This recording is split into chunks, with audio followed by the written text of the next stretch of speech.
Lights out on the hour.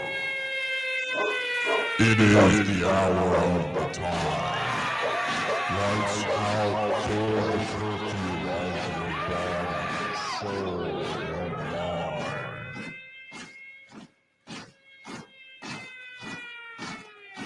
This is Richard Greaser, and you're listening to the PAZNIA Radio Network.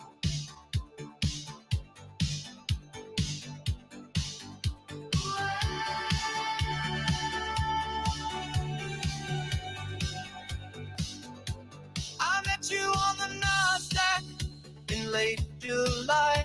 Your wallet said you held a little blue sky. You said it's Bitcoin, baby, pure and true. But your sats were sitting in a trust or two. You whispered dreams of sequid romance, but your private keys were held at Coinbase by chance. And I believed each line, your sweet, sweet fake, till I saw your love was just a rap mistake. Don't re-hypothecate my heart. Don't pledge it twice, then break it apart. One claim, one coin, that's how love should start. But you loan it out in triplicate, now it's missing from the chart. So please don't re-hypothecate my heart. You said it's backed 1-to-1, no stress, but your ledger looks like Celsius in a dress. There's 10 of me in line for that same set, and they're all in love with an NFT or a futures contract. I gave you cold storage, gave you my trust. You gave me IOUs and called it lust. Your love's like tether stable till it ain't. Now my emotions trade with leverage I just can't sustain. Don't re-hypothecate my heart. Don't use it as collateral for a fresh new start. It's not a yield farm, it's a work of art. But you've wrapped it, swapped it, staked the parts, then fractioned it like postmodern charts. Please don't re-hypothecate my heart.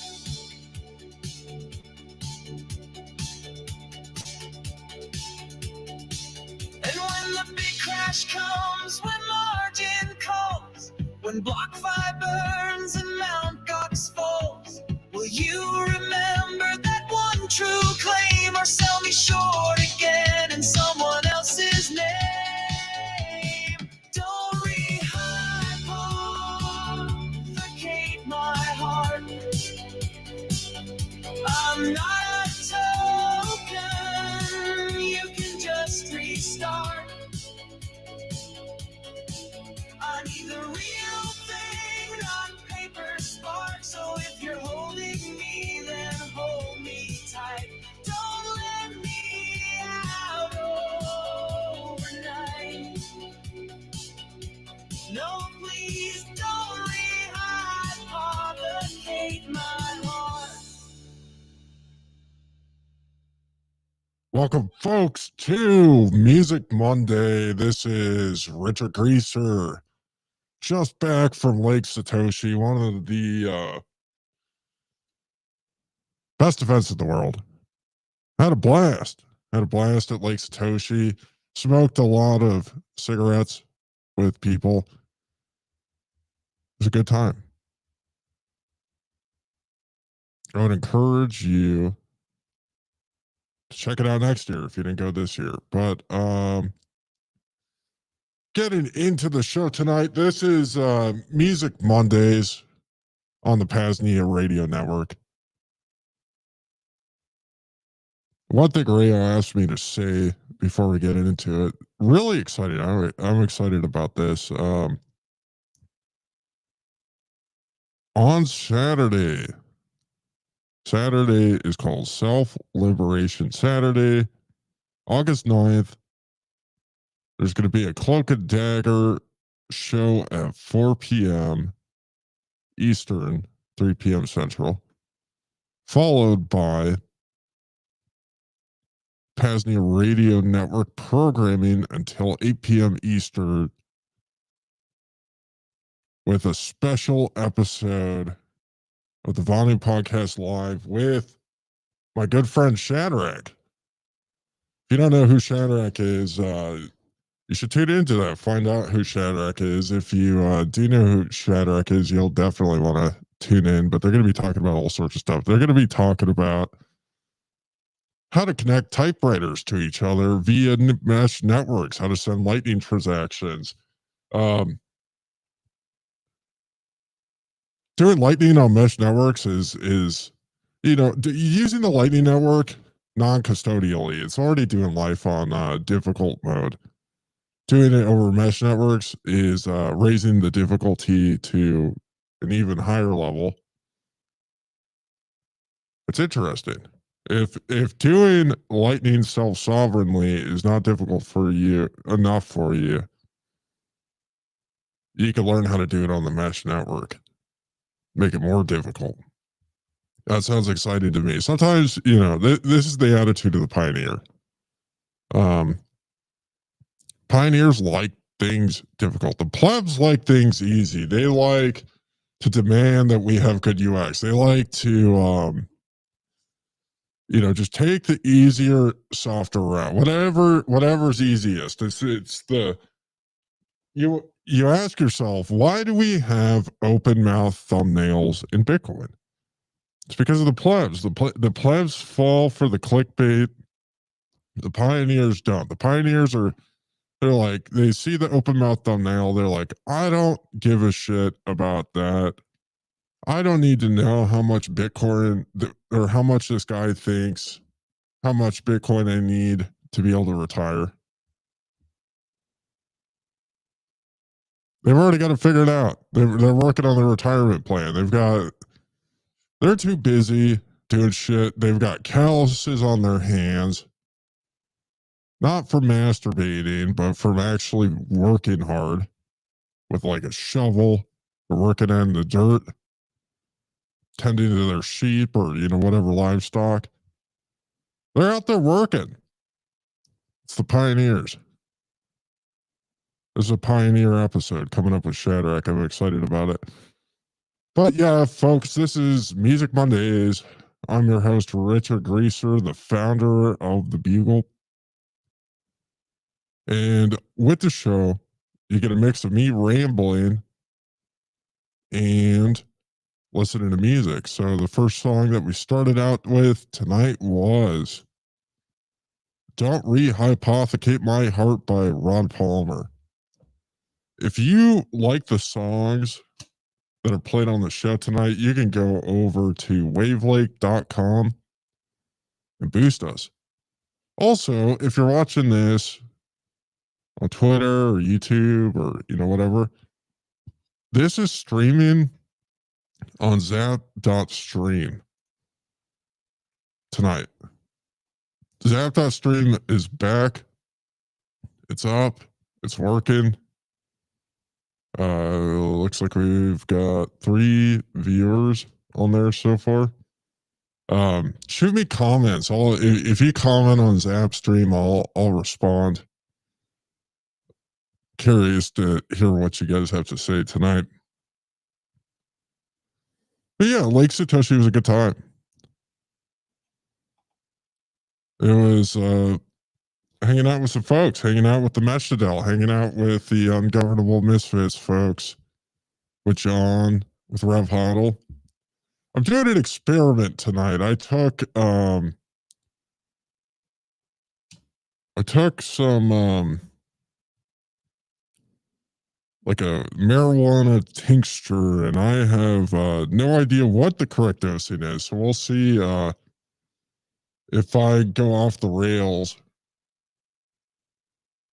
or not. But if I don't come back from a music break, I may have melted into the floor or something. But we're experimenting. We're living on the edge tonight, trying new things.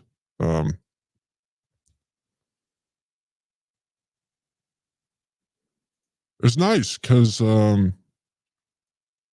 didn't put out a Bugle Weekly episode this week. Well, we'll see. I might do something either tonight or tomorrow. Get it put out. But we're hanging out with people. We're hanging out with people having a good time, and I think that's important. We sometimes you got to take breaks from the 40 hours per week, and I would argue that going to high signal events with high signal people, that's what makes a high signal event is not the talks that you hear on stage, it's the interactions you have with people. Because what makes a podcast, what makes something a podcast?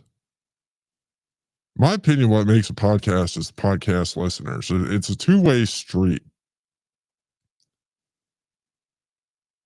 And if you're sitting around, you're having a conversation and people are listening to it technically it's an in-person live podcast. And that's what the whole week was. Live in-person Bitcoin podcast. It's just, very high signal, very important conversations. You're outside, sitting around a fire, chain smoking cigarettes, making fun of people. It's great. But I think events like that are growing more and more and more important. The world is retarded right now. And you can tell, you can say the word retarded now. If you rewind like a year or two, there's a lot of people that drew a hard line, and they told you that you couldn't say retarded. The HR departments were really in charge, limiting your speech, but they eventually capitulated. They said there's only one way to describe what we're experiencing right now, and to describe accurately what we're experiencing right now, you have to use the words gay and retarded. The world is just so gay and retarded. We cannot force the population to not be able to say those things, because they need to have an accurate, to be able to accurately describe what we're experiencing. If they can't accurately describe what they're experiencing, they're just going to freak out too much. So we need a pressure release. We need them to put a name on what they're experiencing right now. They need to be able to say the words gay and retarded. The world is gay and retarded, and the antidote to that is to not become gay and retarded, but to hang out with people that aren't gay and retarded and do things that aren't gay and retarded. And you gotta look for those opportunities wherever you can. I experienced that the past weekend, hanging out with Rod Palmer, some of my favorite people. Fundamentals was there, John was there. Some of the world's greatest Bitcoin podcasters are there.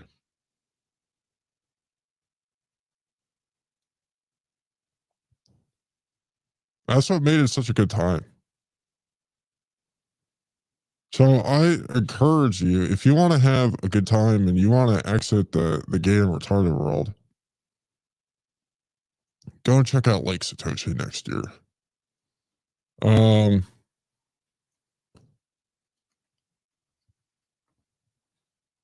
We're going to.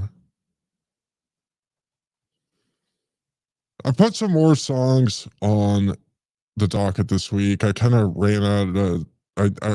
I overestimated my ability to ramble last week, so I kind of ran out of songs. So to deal with that, I put some more songs on the docket this week. Unfortunately, didn't have the opportunity to do any writing this week. but I do have a couple.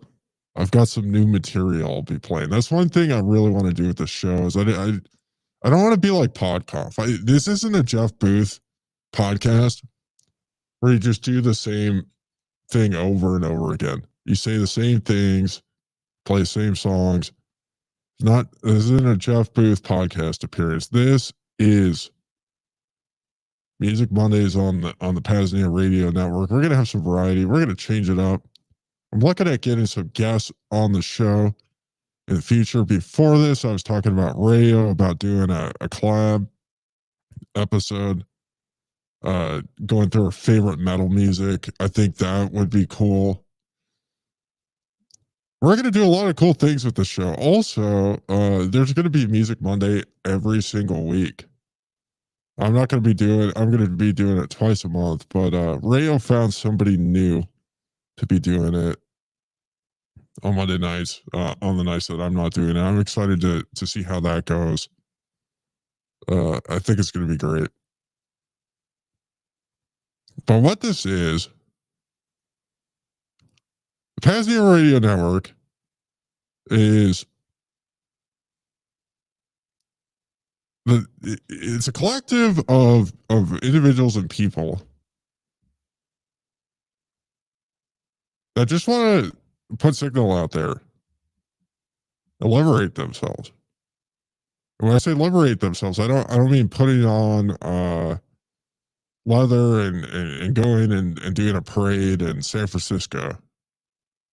Now that type of liberation, more the liberation where you really free your mind and your spirit. You're exiting the gay and retarded world and creating your own realm in the PAZNIA ecosystem. They call it the second realm. And I think it's pretty cool, and that's why I support it. But the types of content that you hear on these shows is the types of content that will never be promoted by the algorithm. When you're scrolling on Twitter, you see a tweet that's got a bunch of engagement, looks based. Gotta ask yourself, why is this getting promoted by the algorithm? And I think this is one of the challenges of like determining what's real and exiting all the shit that's getting retarded is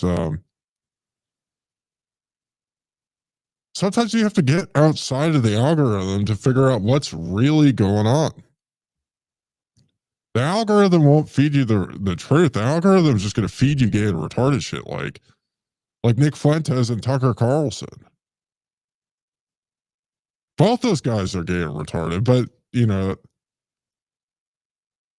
if you don't have any context of anything else, they're going to seem normal because the alternative is so gay and retarded. If you're comparing Nick Fuentes and Tucker Carlson against Mike Brock, and that's the only context you have, you're going to think they're pretty base, but the reality is they're not. They're not. That's the type of the content that you can hear on the PAZNIA radio network. If you go, it's never been more important to be able to buy non-KYC books. And books are important. And the reason why books are important is because they can't go into your house and edit your book. There's a level of permanency to it until the book just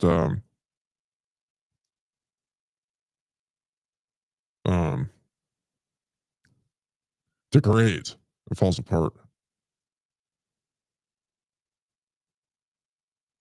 And being able to buy them non-KYC is important because nobody has the right to know what you're reading. LibertyUnderAttack.com, one of the few places that you can buy non-KYC books, and they've got a selection of some pretty high signal stuff. I encourage you to go check that out. But yeah, so typically what I do with this show, so play a couple songs, smoke a cigarette, go pace around outside, come back in, ramble, do it all over again. We go for 2 hours. We're going to go to 10 p.m. Eastern. I'm working. I published an article on Saturday that I'm pretty proud of. It's I think it's an important question. You know, everybody's been getting upset at the Jews again. This happens every once in a while in history. When the world starts falling apart, people like to get upset at the Jews. They start to notice things more. When things are good, nobody's mad at the Jews. If things get bad, everybody gets mad at the Jews. But one thing the people that get mad at the Jews didn't ask, which I thought was a really important question to ask, was if Jesus was a Mossad agent. And so I wrote an article about that. And I am working on an audio production asking that question, diving into it. Was Jesus actually a Mossad agent? And not everybody likes this question. You know what I mean? It's understandable. Sometimes the most important questions are comfortable to ask. But I'm working on audio production, and I should have this published here pretty soon. And I'm going to put it behind a paywall because this type of knowledge is and content. It's so high signal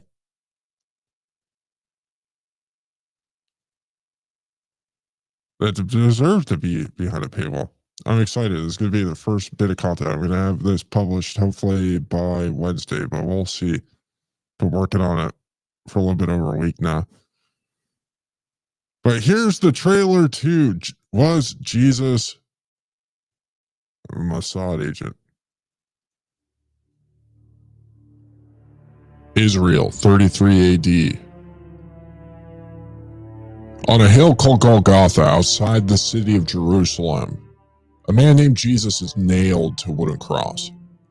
He is stripped, beaten, and publicly humiliated, enduring hours of agony until his tragic death.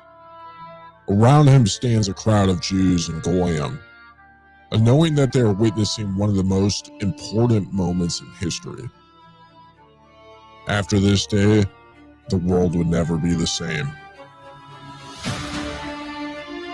History is undecided on who this man was. To Christians, he was the Son of God. To Muslims, he was a prophet. To the Jews, he was seen as a heretic. Most agree that Jesus was a good man whose teachings were wholesome. Recent revelations put that into question, though, as some are asking if Jesus was truly a plant, meant to pacify the entire Gentile world while the Jews took over every single power structure, secretly controlling everything behind the scenes. I'm your host, Richard Reeser, and I want to welcome you to the inaugural edition of the Bugle's Special Investigations, where the world's premier journalists investigate the topics the CIA doesn't want you to hear.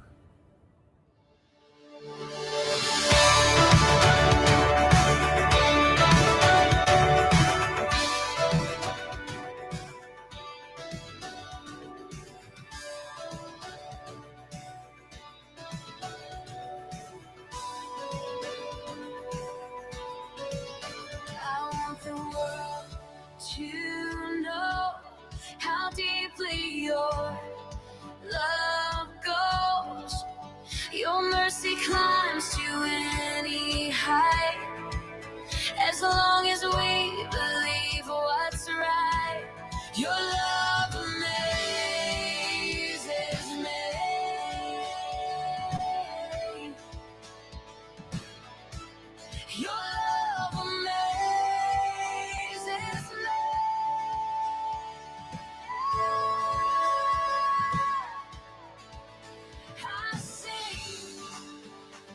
because you like the Gentiles now. And I dance because we won't go to hell. I shout because you changed your mind. Heart forged your covenant and let your light shine.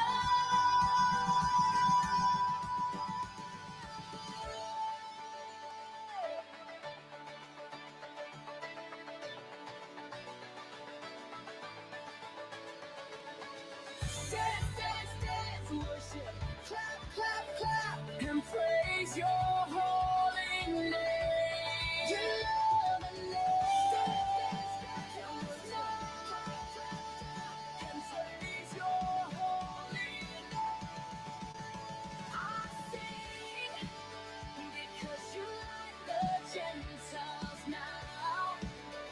And I dance because we won't go to hell. I shout because you changed your mind. Heart forged your covenant and let your light shine.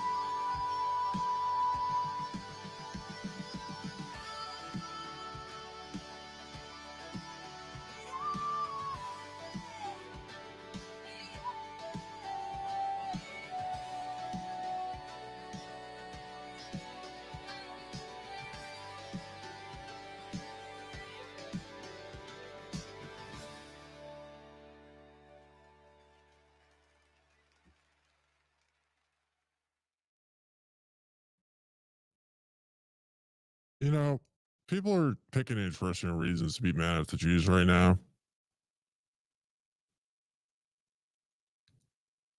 They're mad about central banking. They're mad about all these things.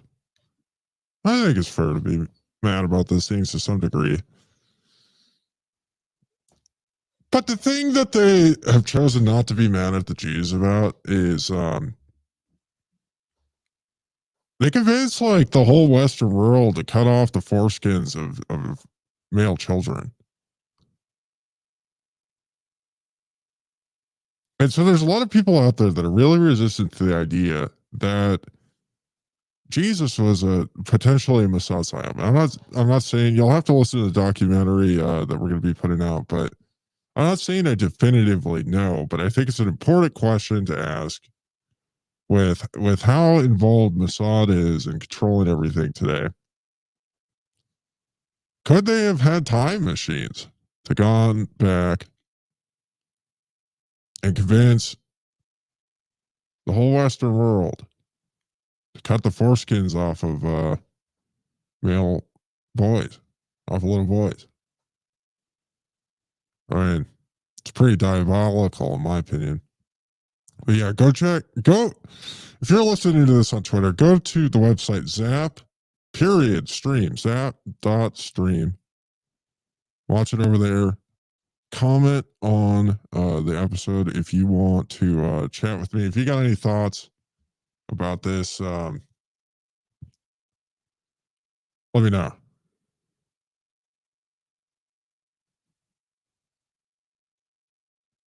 But that song was forgot what the band's called.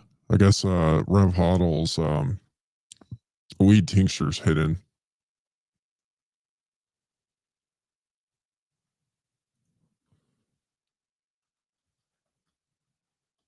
It's Pastor Jeff's church.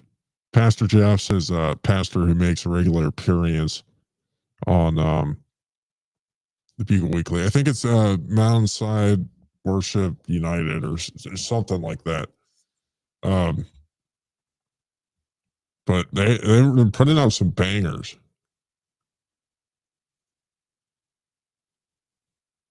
They're putting out some bangers. But this question of whether or not Jesus was a Mossad agent or not is an interesting one because there's this dichotomy of either, Christianity is real. Jesus was the son of God. God was Jesus's handler. Or it was a giant Jewish psychological operation to pacify the entire Gentile world and to convince them to cut the wiener skin off their children. I don't think it could be both. I think it's one or the other. And this is never a question I've heard asked before. Nobody has ever approached this, and it's strange to me that nobody's asked this question before, because I think it's an important question to ask. It's an obvious question to ask, but there's a lot of atheists out there, like Richard Dawkins or whatever, who attack Christianity. There's a lot of people that attack Christianity, but they pick weird ways to attack it. They're like, your religion is wrong because my religion is right. And often the religion, one of the main religions that attacks Christianity is science. The trust the science people, the people that really shot themselves in the foot with COVID, where they told you to trust the science, and then they were completely wrong. They're retarded. Like they don't even realize like cigarettes cured COVID. If you wanted to stop the pandemic, they could have stopped it immediately. They could have stopped being gay. They could have taken all the taxes off of cigarettes. They could have lifted all the smoking bans, and instantly COVID would have been gone. But what they did instead is they tried to get people to get these vaccines that didn't work. They said trust the science, but they didn't have any science behind it. Cigarettes have been around for a long time. We know the science. It makes you think better, helps you read, it cures Parkinson's, makes your life better, makes you happier, makes you less of a pussy, makes you cooler. You look cool when you're smoking a cigarette. The aesthetics are great.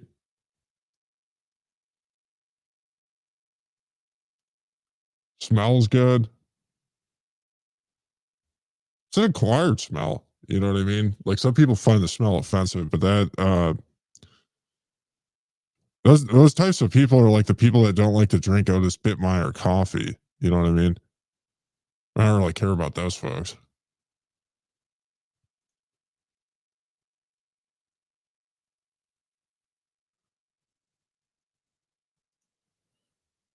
But yeah, so coming up next, folks, I'm excited about this. This is a debut song off of the electronic album that I've been working on, that I'm going to release at some point. I kind of, you know, when you're doing creative stuff, there's ebbs and flows.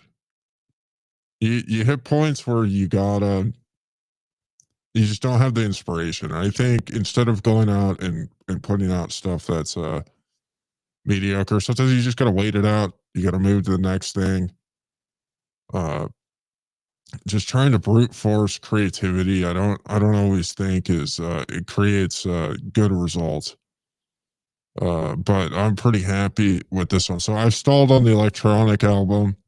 I'll get back on it at some point when I'm feeling inspired to. But this is Ember in the Dark, followed up by Rod Palmer's hit song Paper Made Men. I'm going to go smoke some cigarettes, and I'll be back here shortly.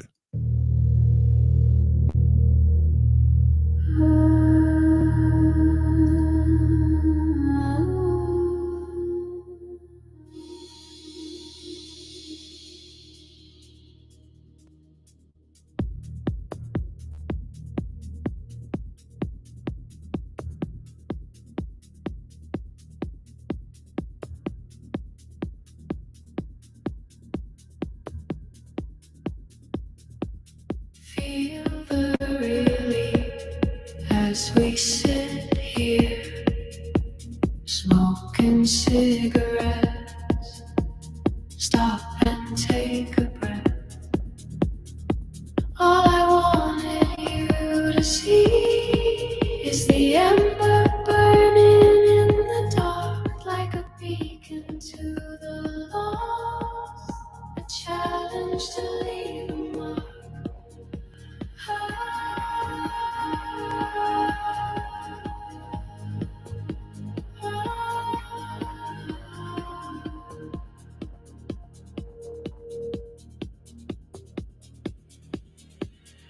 I look on my shoulder, the darkness is behind.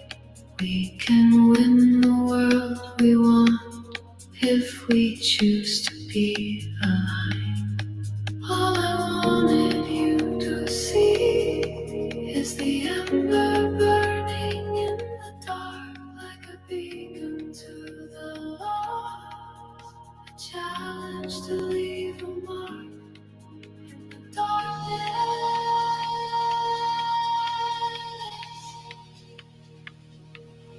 We are fighting.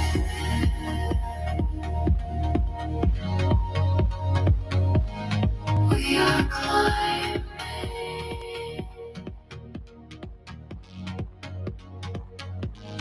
We are fighting.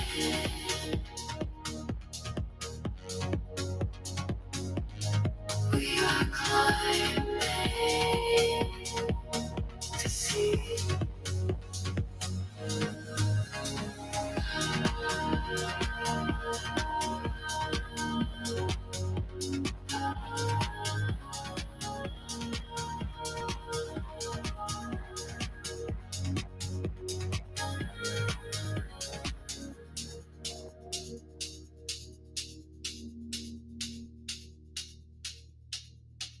We draw together closer, looking for the escape, searching for shelter from the storm's rage.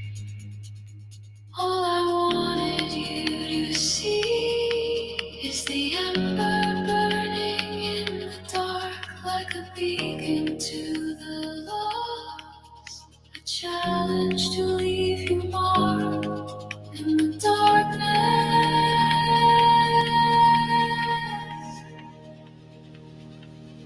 We are fighting.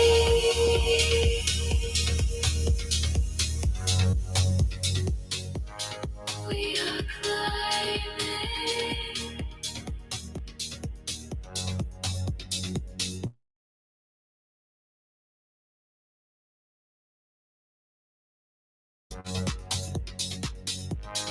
We are climbing to see.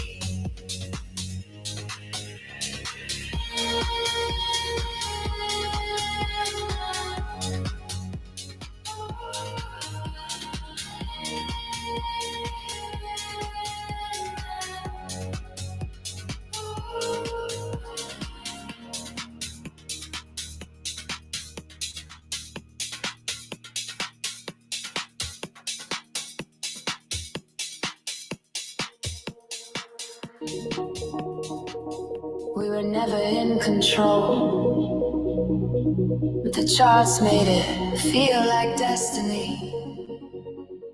Paper games in the highlight. Back to paper, Bitcoin, summer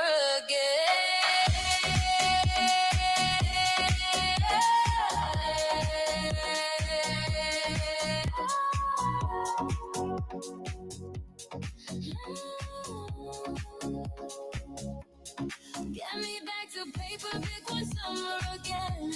Riding takeaways like the truth with no end. Dancing through the FOMO, off chain and pretend. Yeah, we made it. Paper made men. Get me back to where the candles never been. On the 4-hour chart that forgives and transcends. We were born to build, save and defend. Get me back to paper, Bitcoin, summer again. They told us, not your keys, not your coin, but the announcements. The filings felt so divine. So we offered up the keys to the gods of BlackRock, pure infidelity. No seed phrase, no node, just vibes and exposure. Self-custody was a Robin Hood disclosure. MF dreams, institutional beams.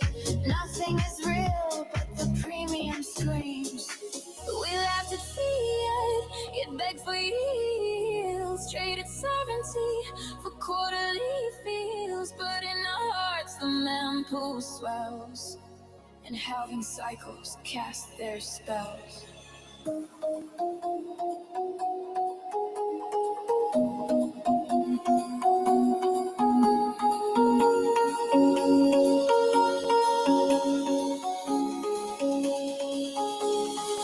me back to paper, Bitcoin summer again.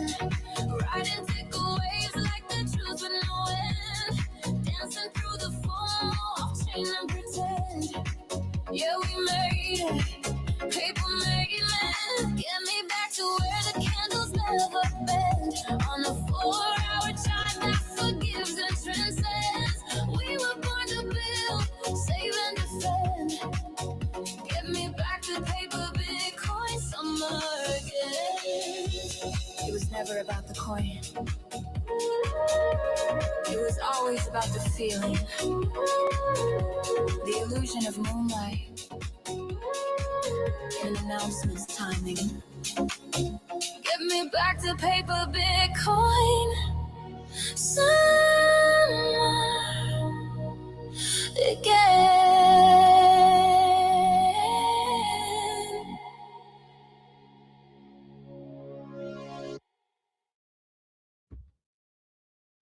I'm enjoying paper Bitcoin summer. I'm having fun. Not engaging in paper Bitcoin. It's just not my thing. You know what I mean? Everybody's into their thing. I'm into the value for value podcasting economy. Into the intellectual Silk Road. I'm into reading Atlas Shrugged. I'm into smoking cigarettes. I'm into, doing things that I think are fun. I'm into writing on a typewriter.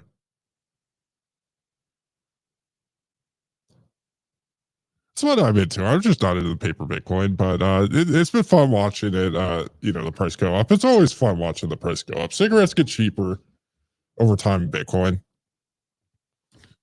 And it's fun to watch that. It's fun to watch that. But it's also fun to, kind of watch the paper Bitcoiners do their thing. It's fun to watch people get grumpy about the paper Bitcoiners. It's fun to watch Predator get grumpy. It's fun to watch a lot of people get grumpy. I like a lot of these grumpy people. They're entertaining to me. I think they're, they've got high signal opinions, but in a lot of areas, but then they go a little bit off the rails, getting a little bit too grumpy about certain things. It's just funny to watch. It's funny to watch. But I was thinking, I was just smoking a cigarette. I was thinking, what does it mean to be free? Does it mean that you pay taxes and you're feeling patriotic to your country and you get to vote? Listening to Toby Keith? Is that what freedom is? Does it mean that you get health care that you don't have to buy from a private corporation that's given to you by the government?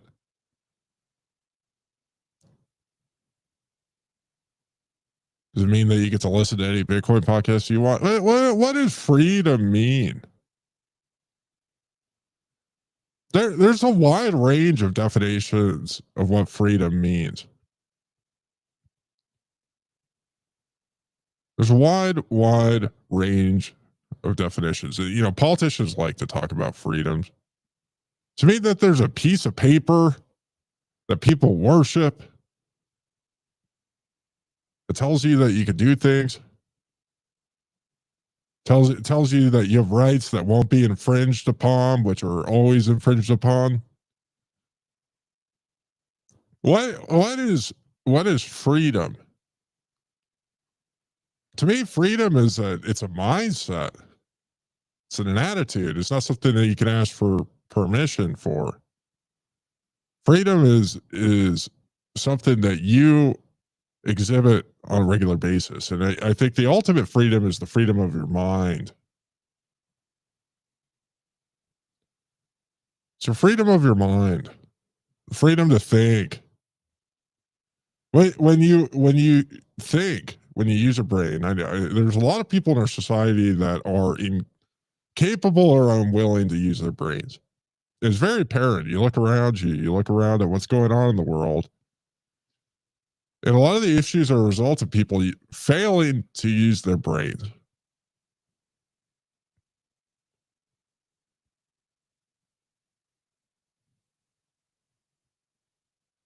And I kind of appreciate those people because it gives me context. It gives us context of what it means to actually be free, to be able to see what it is to not be free. Right now I was listening to Mike Brock a little bit earlier today. He was talking about fascism. And he's right. Trump's a fascist. And unfortunately that word is like a buzzword. You know what I mean? The leftists ruined the word fascist because they call everything fascist. Everything they didn't like was fascist. And you get the right leftists, they probably call me a fascist, even though I'm a cigarette capitalist. Those are my political pronouns. I don't identify as a fascist. And a lot of the fascists don't identify as fascists, but they're fascists. Definitions matter. Using definitions correctly matter. And misappropriating the word freedom is destructive for a lot of reasons, because if you frame sitting and watching Netflix all day and gambling your social security checks away on the slot machines as being free, that's what people think freedom is.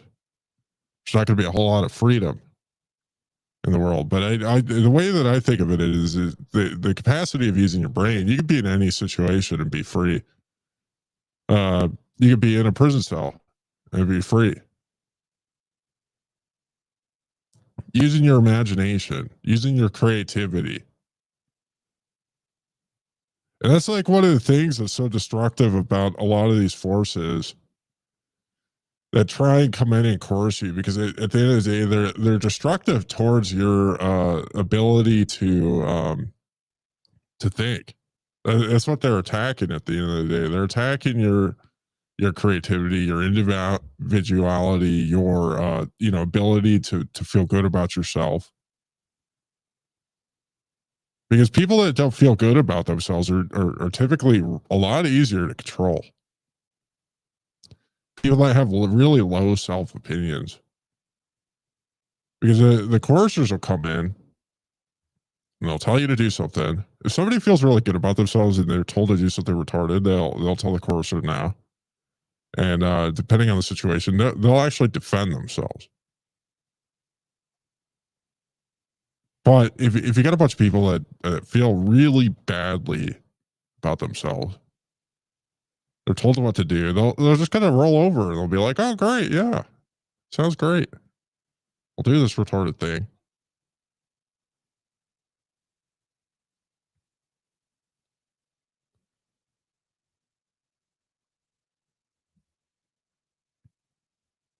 And it just doesn't really matter what everybody else does. You know what I mean?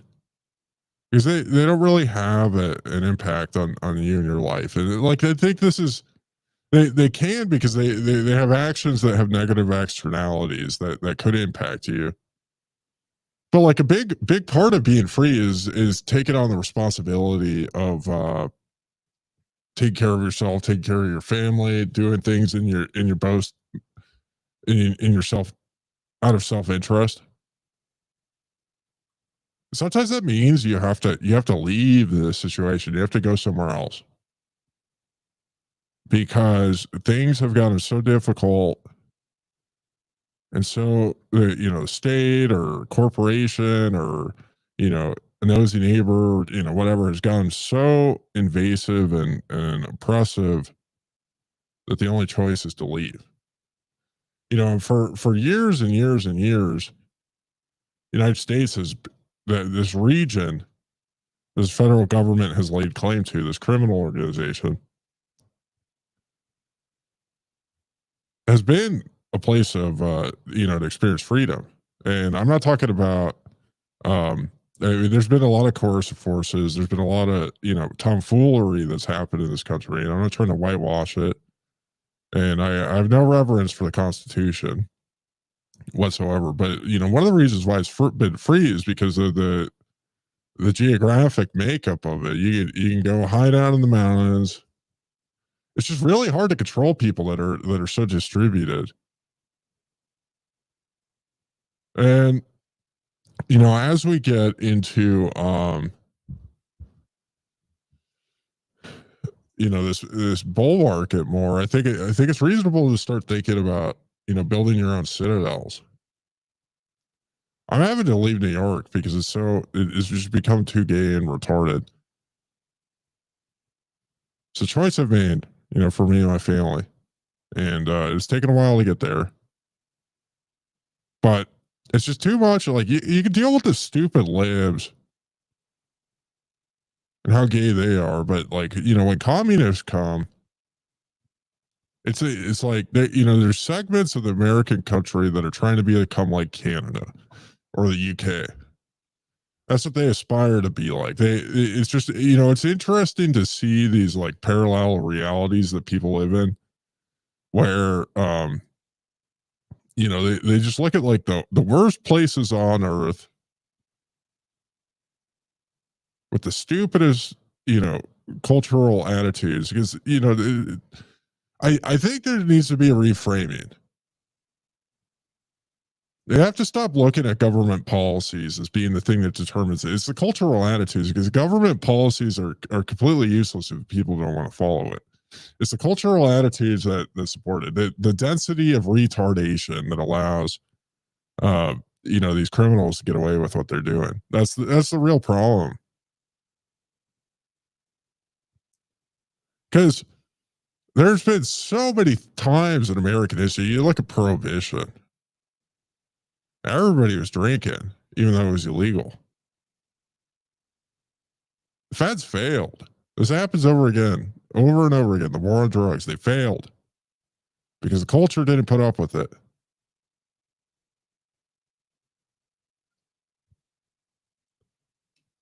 And I think we're coming to situations like that again, where there's just like really stupid policies. We're seeing it with surveillance. We're seeing it with all sorts of stuff. Like, why is Trump a fascist? Like, I mean, they're all fascists. What is fascism? What is the definition of it? Definition of fascism is not that there's a politician that I disagree with and I'm just going to call him a name. That's what the leftists think. They're just like, everything's a fascist. Everything I don't like is fascist. They're Nazi.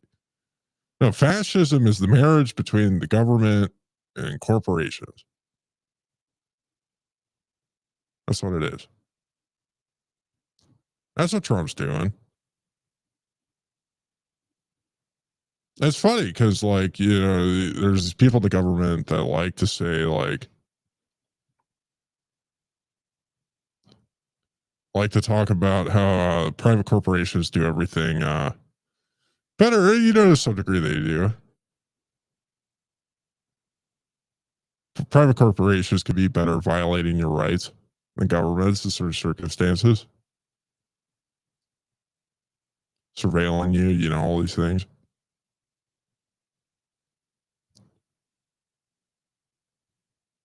But they use it as an excuse to have their maniacal, to force their, or just do their maniacal plans. It's up to individuals. It's up to individuals to use their brains to watch what's happening and to take action out of their own self-interest in unique ways.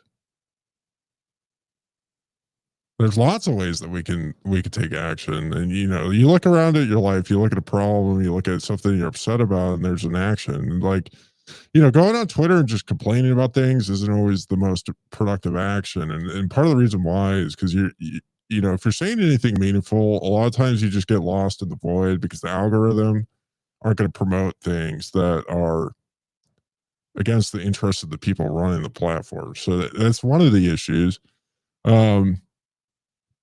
Another one of the issues is that, just like, yelling into the void on a social media platform, it doesn't do anything. One of the things that you can do is you can go and get together with people that are like-minded.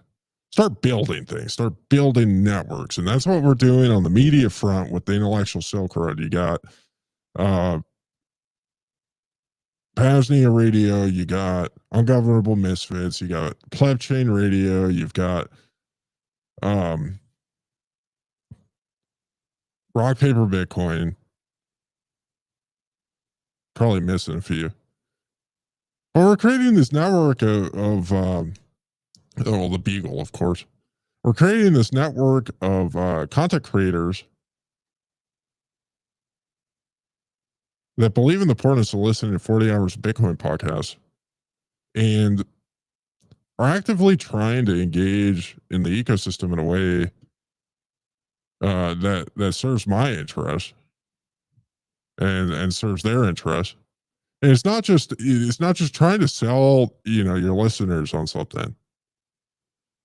We're all trying to build the world that we want to live in. The world where you're free to smoke cigarettes and you can live without a bunch of, losers trying to steal all your money, a bunch of pedophiles in Washington, D.C. That's what's exciting that's what's exciting to me, is that feature. And I think that's what's resulted of from being able to use my brain. It's kind of that conclusion, is that I have to be actively engaging in the media ecosystem and propagating these ideas. And one of the reasons why it's important to propagate these ideas is I don't really know how important it is to change people's minds. It's really difficult to change people's mind. You've probably seen this. You probably tried to convince somebody that Bitcoin's cool, and they'll listen to you, and then they'll ask you about XRP, and then you're like, "Fuck, that was a waste of time." They don't have the context. They haven't done the reading. Once in a while you'll convince somebody of something, and that's cool. But like, the reality is like, I think what's more productive than trying to convince everybody's mind is just to find people like you. Get together with them and start building and networking.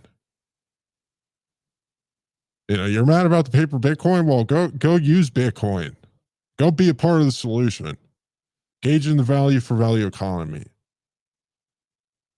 Go buy coffee from Otis Bitmeyer. Go, buy meat from Rev Hodl. Go, whatever it is. Go buy non-KYC books from libertyunderattack.com for Bitcoin.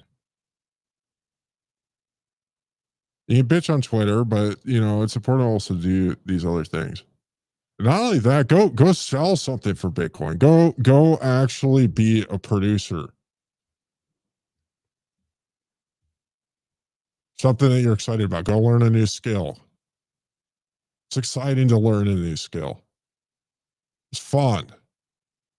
Life sucks when you get stuck in these ruts doing the same monotonous bullshit over and over and over again.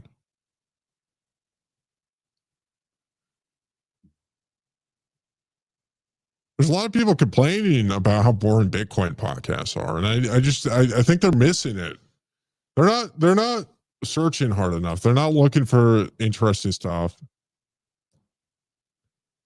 It's just the people that they were listening to before that they were excited about just aren't doing it for them anymore.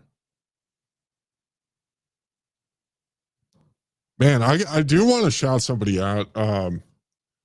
One of my favorite podcasts, I unfortunately hadn't listened to for a little bit, but David Bennett's Bitcoin And. It's a hell of a podcast for your Bitcoin news. He's one of the best in the game. Love that guy.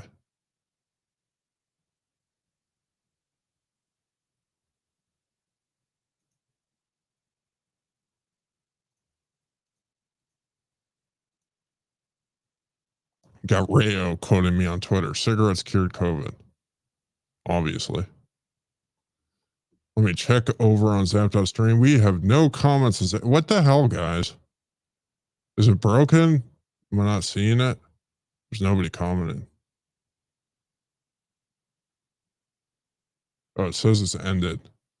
All right. Well, maybe Zap.stream's not working. Let me take a look. I wonder why that is. Oh, no, it's still going.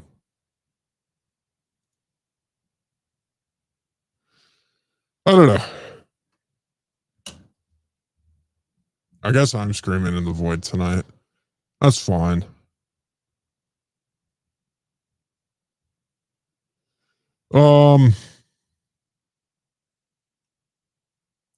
That song "Ember in the Dark," I enjoy that one a lot. I when I'm imagining the Ember in the Dark, I'm thinking about somebody smoking a cigarette. You ever been somewhere where hundreds of people are smoking cigarettes all at the same time? Thousands of people smoking cigarettes. There's this giant cloud of smoke and haze hanging over the crowd. See all these embers. It's exciting to see. It's awesome when people do that. But in many ways,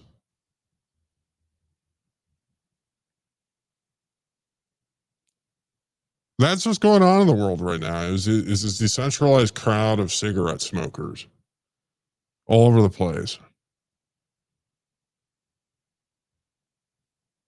You know, people turning their brains on, thinking for themselves, listening to Bitcoin podcasts, engaging in these things, using these tools, using Zeus Wallet,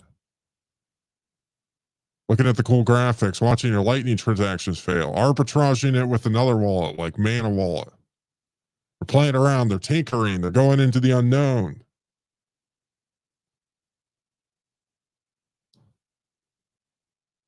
They're selling things for Bitcoin. They're buying things for Bitcoin. This is cool. I'm excited about this. I bought a copy of Stack Chain Magazine. If you haven't checked out Stack Chain Magazine, it's really good. The quality of it is incredible. The way they put that together. I'm a big fan of what those guys are doing. You know, you could just do things. You can do the things that you want to do. You can contribute to things. If you see there's something in the world that doesn't exist that you want, you can just go out and do it. You can go out and build it. And I think that, going off of this, discussion of what freedom is, I think that's the attitude of a free man. The attitude of a cucked man is waiting around for somebody else to do it and being grumpy that nobody else is. It takes a lot of confidence to go and do something when somebody else isn't doing it.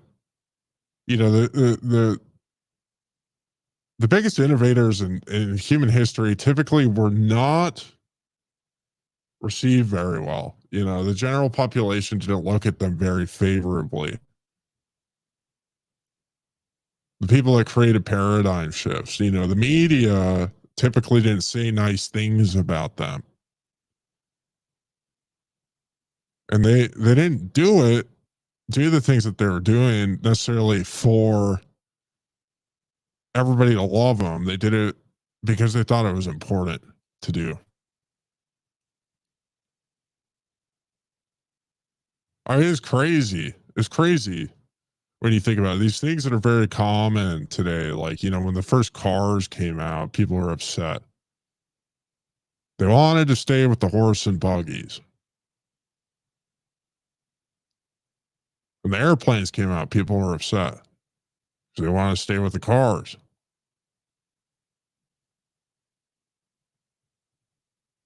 There's all these things that are massive paradigm shifts in the world. And we're watching these paradigm shifts happen now. New things. There's AI, there's all sorts of cool new things that are coming out. And I think it's important to, look at that, like Bitcoin. Like we've seen this over and over again with Bitcoin. It's just now finally getting that mass cultural acceptance. Like, you can't hide from it. The government's talking about it. Corporations are talking about it. Jamie Dimon has capitulated. For a long time prior to this, and still kind of like this, but for a long time prior to this, people were just like attacked for being into Bitcoin. And if you got into it and you were saving in Bitcoin, you're probably pretty happy today. But it took some conviction to be in it and interested in it. It took conviction to listen to 40 hours of Bitcoin podcasts a week. It took conviction to look like you were insane at Thanksgiving dinner when you were telling your uncle or mom to have fun staying poor, or your brother. You look like a lunatic when you're foaming at the mouth talking about thermodynamics and the Sailor series, or whatever else.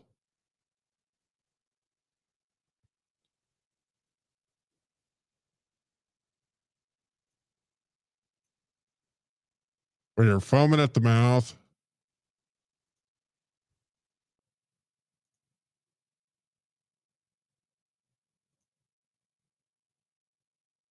Sorry, I'm having some technical difficulties. I guess my typewriter didn't want to do the work that I was putting it through. Whatever.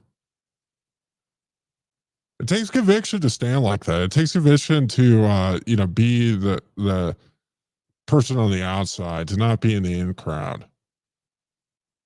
The innovators typically aren't on the in crowd. The people that are actually, having any sort of meaningful influence on history typically aren't in the in crowd. And it takes conviction to be there. It takes the conviction to be uh different than other people. To live under pressure, to live under scrutiny from the NPCs.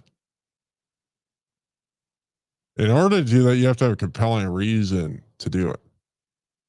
And I think the most compelling reason is you want to feel good about yourself. You want to do it for yourself. There's a lot of people that talk about the greater good, like Mike Brock. And this is one of the downsides of people that treat Bitcoin as if it's like some sort of social movement to fix the world, fix the money, fix the world. They just blindly look at it like, oh, Bitcoin fixes everything. To some degree it does, but like, they treat it as some sort of like religious movement, some collectivist religious movement.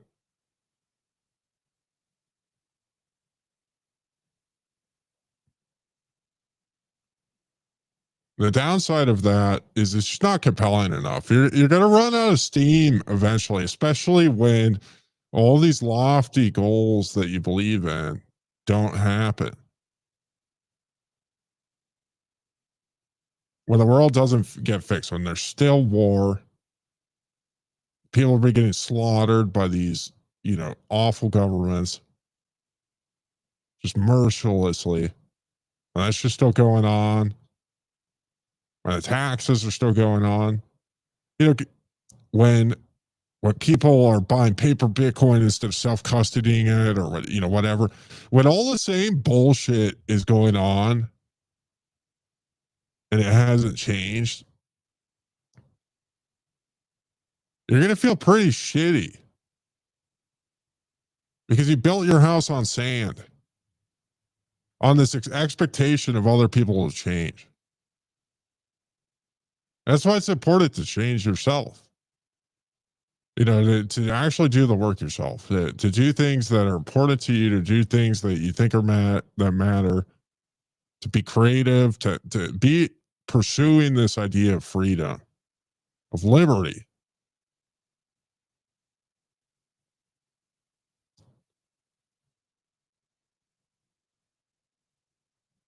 Because unless you change, nothing else is going to change. You gotta be the builder. You gotta be the person. This is why I like Atlas Shrugged so much, because it really lifts up. It's one of the few. I feel like most content in the world is, when you're looking at books, you're looking at a lot of things. Like it in many ways, it champions mediocrity. And one of the things that Rand did so well was she created these archetypes of what she thought were the the ideal individuals, and she contrasted it against the most mediocre individuals. It's a helpful frame of reference. It's context. It's very helpful context for those that need the context. You look at a figure like Hank Reardon, a truly exceptional person. Like, you have the opportunity to be a Hank Reardon. You look at what happened to him when he innovated, when he came up with the Reardon steel or Reardon metal. Everybody freaked out and tried to stop him. We see examples of this over and over and over again. If you're truly doing something special, you're doing something great, like the Amish milkmen, they're doing something great. Raw milk isn't that revolutionary, but at the same time, it is. It's healthier for you if you drink milk. It's revolutionary in the world of, in this gay and retarded world. Like, what do the feds like to do? They like to go fuck with the Amish milkmen. Why? I don't know. I guess they just think they have the authority to. They're keeping people safe for voluntarily choosing to have a different product made by an Amish man. It's rather silly. But there's so many things like that in health, in cigarettes, alcohol, firearms.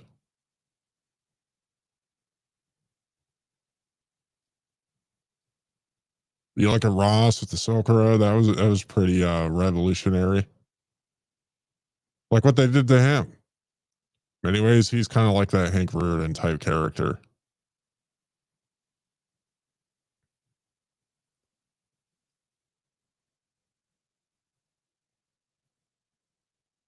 But I think there's a very different philosophy to life when you look at things as an opportunity instead of like, you looking at yourself as a victim. And we have opportunities today. We have opportunities to do cool things, and we don't need everybody else to change their behavior in order for us to do cool things. We have the power to do it now. We don't have to ask permission to do it.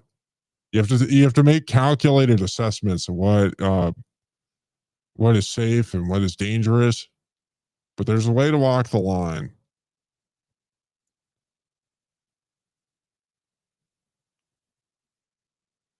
Anyways, next couple songs, we got Non-Compliant 1776 and Satoshi Would Be Proud.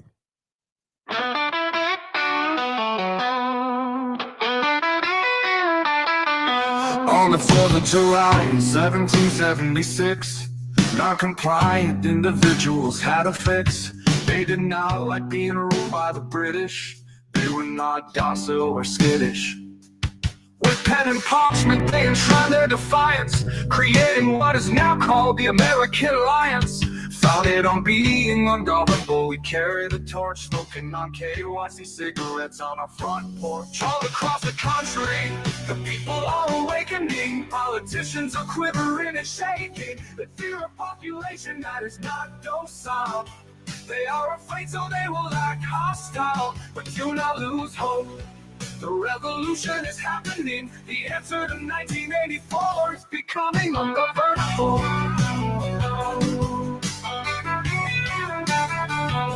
Drive with not your seatbelt. This is what winning looks like. Take back your pride. Embrace freedom. Do not hide. Only fools follow the rules. All across the country, the people are awakening. Politicians are quivering and shaking. They fear a population not docile. They are afraid, so they will act hostile. But do not lose hope. The revolution is happening. The answer to 1984 is becoming ungovernable.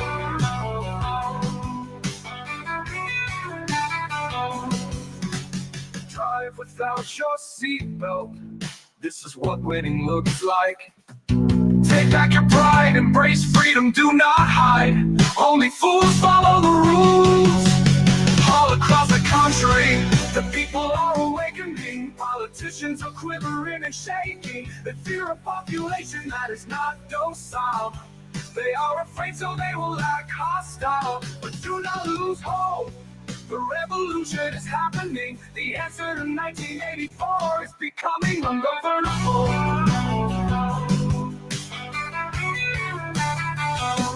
Now is the time to celebrate the past by ushering in a new freedom that will last. Adopting a mindset that the rulers are tools, embracing reality instead of psyops by CIA fools. The future is bright. Let your fear fill with hope.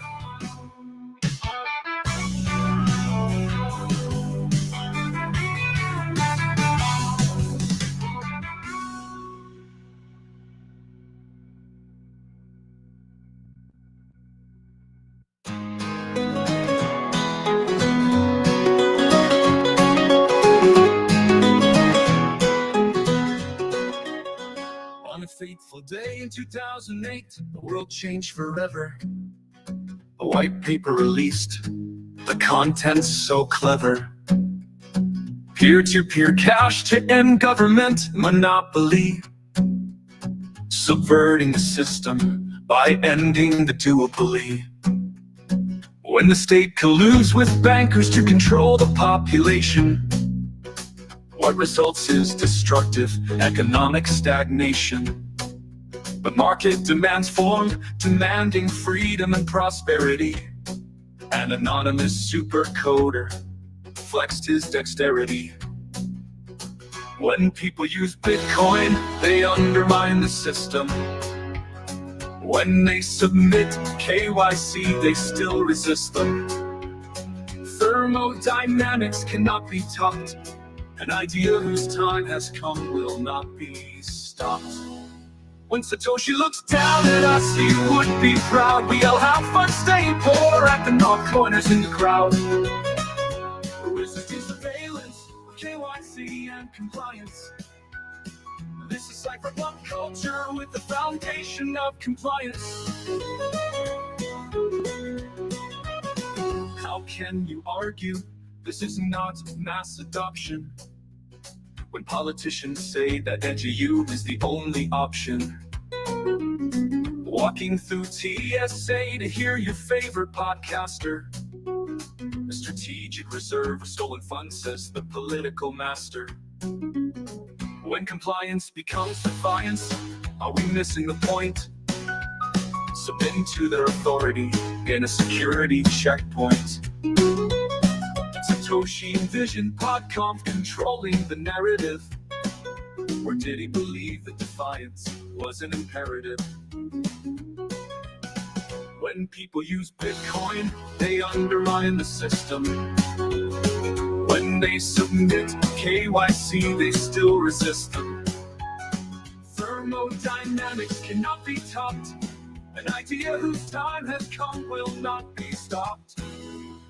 When Satoshi looks down at us, he would be proud. We all have fun staying poor, acting all corners in the crowd.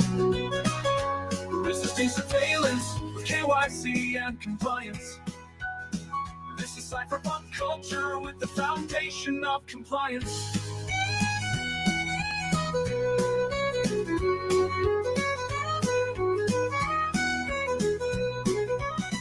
When Satoshi set out, he wanted more Bitcoin podcasts and influencers shilling products to the beaten and downcast. When he looks down at us from above, there is a tear in his eye. Satoshi is proud that the Bitcoin community is so alive.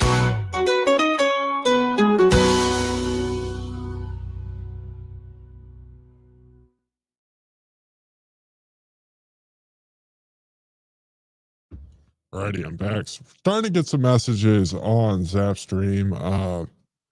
I can't see who, one of the things that's annoying about Zapstream is doesn't always work the best.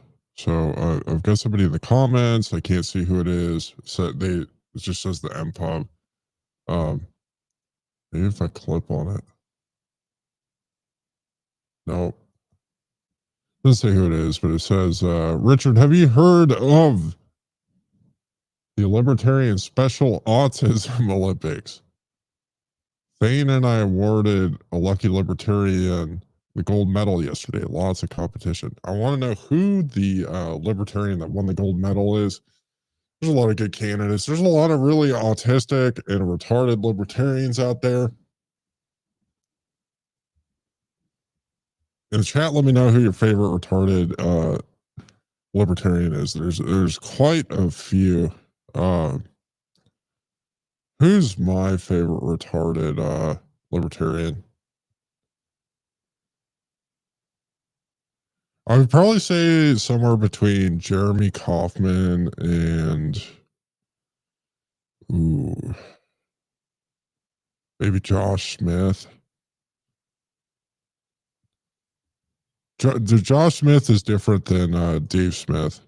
Yeah. Okay. So the person chatted me is Ray.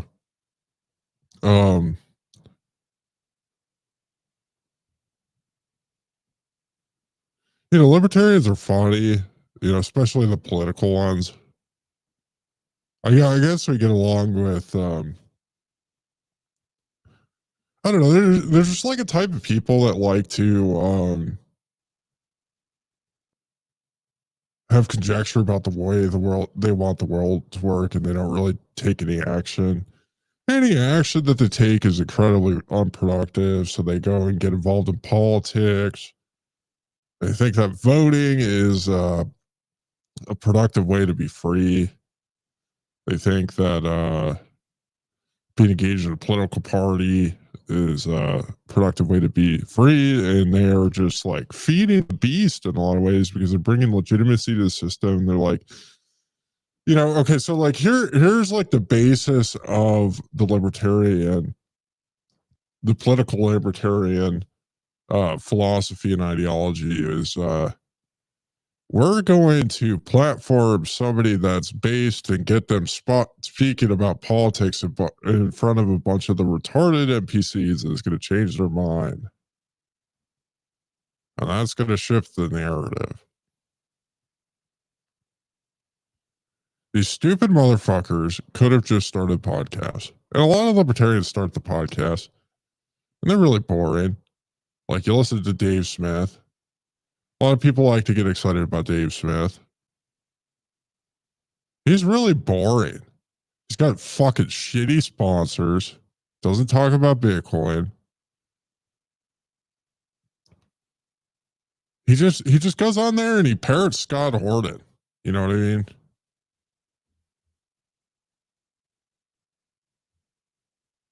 And he puts a little bit of a Jewish spin on it. He uses his Jewish media magic. And then Alex Berenson calls him anti-Semitic, and everybody likes him again. Like, Dave Smith is just like, he's... Libertarians are funny because you can end the Fed. You can end the Fed today, you stupid motherfuckers. You use Bitcoin. These libertarians, they like to get involved in the shit coins. They're like, oh, there needs to be a free market for money, so we're going to pick the more retarded one. Why? I don't know. I think there's just like, for a lot of them, there's like, they're addicted to being like the social outsiders. They just want to be hipsters. They get off on being hipsters. And there's a difference between having the moral conviction to stand your ground and be willing to be an outsider in certain situations, and like seeking to try and be an outsider in every situation. There's a huge, huge distinction between that.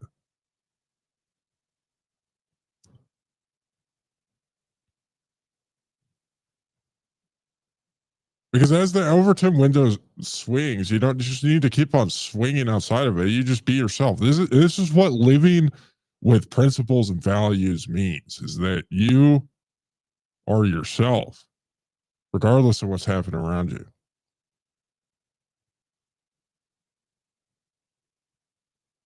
And if you're firm enough, that things will change around you. That's why it's important to have conviction. That's why it's important to not just accept lies, not to reject them and not embrace them, is because they have consequences. And it matters. It matters. It matters to consistency matters. You know, you look at somebody like Larkin Rose. I like Larkin Rose. He's like the Predator of anarchists, but like I still like him. I like Predator too. One of the reasons why I like Larkin is he's got like the same opinion on everything.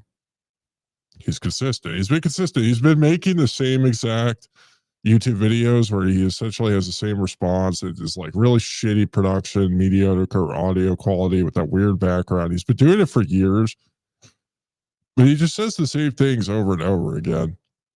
And I think there's this danger. Like, you have to be really careful about who you surround yourselves with. That's why I'm careful about hanging out with vapors. It's because they rub off on you. They impact you. They eventually, influence you if you're around them too much. You got to have people that help you stay grounded. And it's one of the things I like about Larkin is just like his overall consistency. Like the retardation eventually will get to you, which is why it's important to really limit your exposure to retards. I don't really hang out with retards. I try and avoid it. People call me uninclusive or whatever, and I guess that's fine. I'm fine with being uninclusive. It means that I don't have to subject myself to hearing people's stupid ideas about the world. Like, hearing a fucking communist tell me that we should eliminate money from society and we should barter. It's just I think it's not just that it's dangerous to hang out with retarded people that have really stupid ideas on the way the world works, but it's just like once you have a sense of like self, and you understand your values, and you've actually like really soul searched and asked questions and read a lot of books, and pondered the life's difficult questions under the stars with tobacco in hand. It's just not that attractive to hang out with these people anymore. It's just boring. It gets boring to just like have these superficial connections with people. Like, sit around and talking about politics, talking about what Trump did, what the other guy did. It's boring. It's much more exciting to talk about like your ideas on permaculture and how you're implementing them, and not just from like a philosophical standpoint. It's fun to talk about like actually building things and doing cool things. Talk about the book you're writing, talk about the podcast you're making, talking about how you're adding value to the world instead of hyper focusing on all the people that are destroying value in the world. Like, it's fun to bitch a little bit, it's cathartic to bitch, it's cathartic to complain, but like at a certain point, there's a lot better things to do than complain. And like, that's what Dave Smith does. He just whines. He just sits there and he whines. That's what Nick Fuentes does. He just sits there and he whines. That's what Alex Jones does. He sits there and he whines. It's like, you go and you tune into Alex Jones, and he's talking about like how there's these satanic pedophiles that rule the world and you should vote for Trump. That's the solution to it. It's so fucking retarded. Why are Bitcoin podcasts important? Because it's an ecosystem of people that are really doing good things. It's like there's all these people complaining on Twitter about like how Bitcoin Twitter isn't like what it used to be or whatever. You know why? It's because a lot of the people that were hanging out on Twitter realized that they had better things to do with their life and they started building things. Maybe they made their money. They're out there building the citadels now. There's not really a need to engage. They figured out that there are better things to do in the world than to argue with the shitcoiners and to argue with the no coiners and try and cancel somebody that failed a purity test.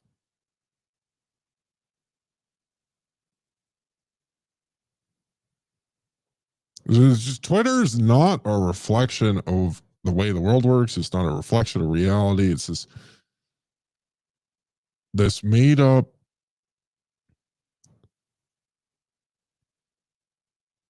little sandbox of psyops ideas that are controlled by the CIA. It was controlled by the CIA when Dorsey had it. It's controlled by the CIA when Musk has it, and the psyop and the reset is that it's not.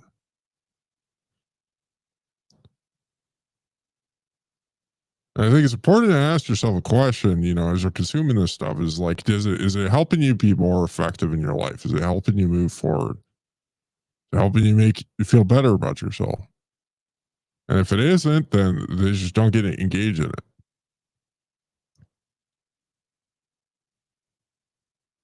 Been spending more time on Noster. I'm enjoying Noster. I don't spend a ton of time on it. Part of the reason why I don't spend a lot of time on it is because I'm trying to do things. You know what I mean? I'm trying to write. I'm trying to play music. I'm trying to talk with people that matter.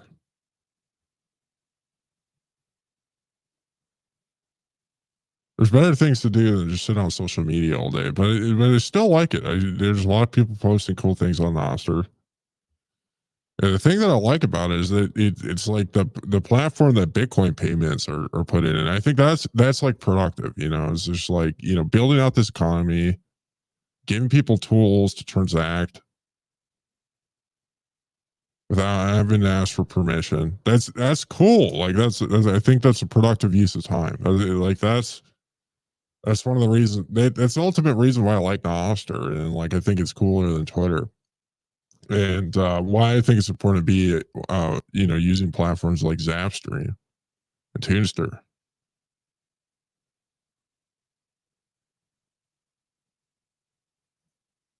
We're getting into the final stretch of the show, folks. We got about 30 minutes left in the stream. I'm going to blast through a few more songs.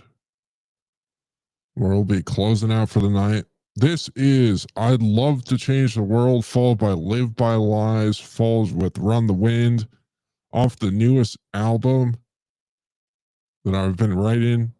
I got some really cool album artwork drawn up by hand by she goes by Bitcoin Burn Babe on Twitter, by Cheyenne. She did a real good job with that.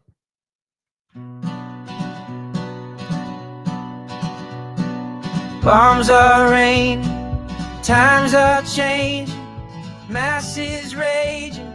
What is reality? Cars are burning, it's the fourth turning, people hurting. What is the malady? I'd love to change the world, but it doesn't want to change. I cannot speak for you. You're not a pawn to be arranged. While it's all burning, some are learning, they're rebuilding, salvaging what is left. Some are reading, constantly seeking, always achieving, rejecting mediocrity. I love to change the world, but it doesn't want to change. I cannot speak for you. You're not a pawn to be arranged.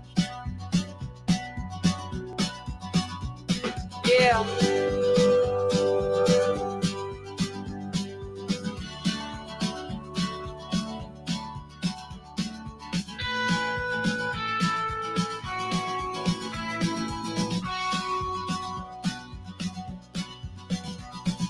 Pioneers exploring while the rulers are warring, no day pouring, fighting to try and be free. Cigarette smoking, it hurts just knowing the window's closing. Cyberpunk still has his dream. I'd love to change the world, but things are looking strange. I can only speak for me and choose to try to change.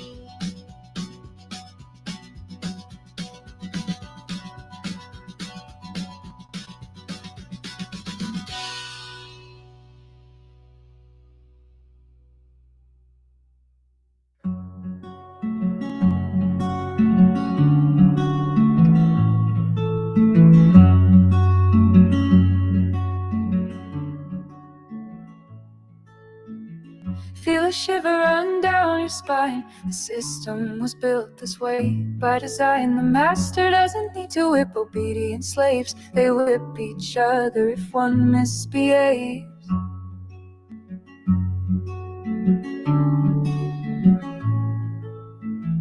Tired of being gaslit and misled, struggling to see what lies ahead. Turns out you never had a choice. Voting was just a way to silence your voice.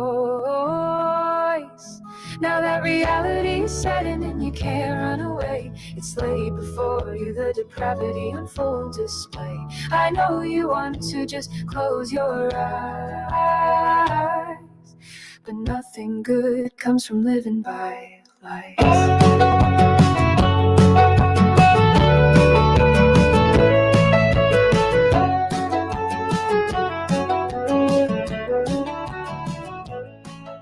History will look badly on those who threw away the future of their children that they betrayed. Boom rulers want to hold on to their aim. Endless printing, nothing stops this train.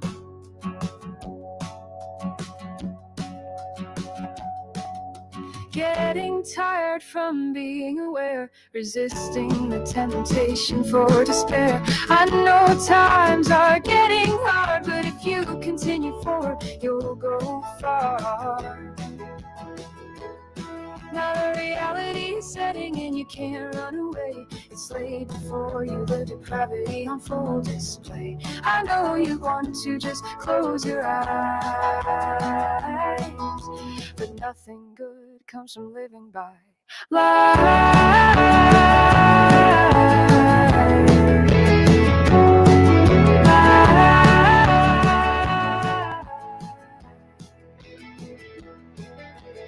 Things can be different this time. You don't have to keep supporting their crimes. Learning how to use your voice. It turns out you always had a choice. Now you know when it hurts. The world is run by sick perverts who keep on trudging ahead. You'll be fine if you use your head. Now that reality is setting and you can't run away. It's laid before you, the depravity on full display. I know you wanted to just close your eyes. Now that reality is setting and you can't run away. It's laid before you, the depravity on full display. I know you want to just close your eyes. Now that reality is setting and you can't run away.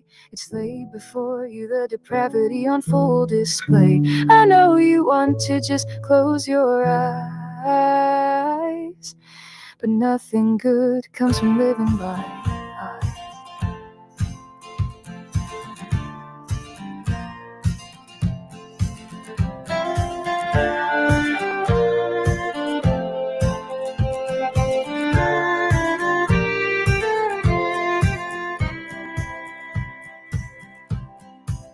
Here's where your story begins. The journey will be long. There'll be dark days, but you'll choose to be strong.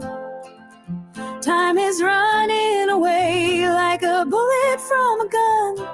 Enjoy it while you can. The past can't be undone.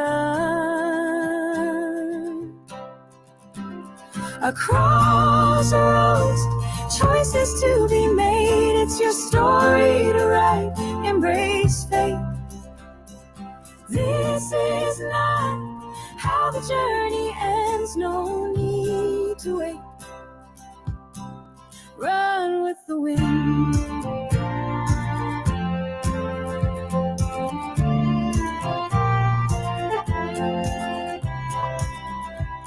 Explosions all across the sky. They try to make you quit, but you can't comply. Cigarette in hand, fire in your eye. You'd rather really live before it's your turn to die. Across the roads, choices to be made. It's your story to write. Embrace fate. This is not how the journey ends. No need to wait. Run with the wind.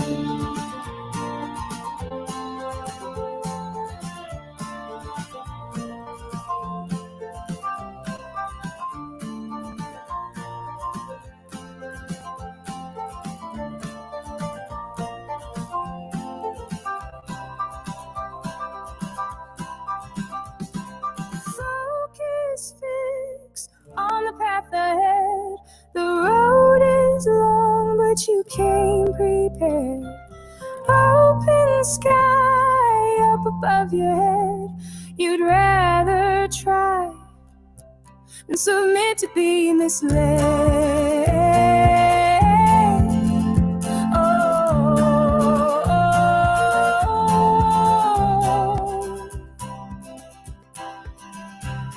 Across the roads, choices to be made. It's your story to write.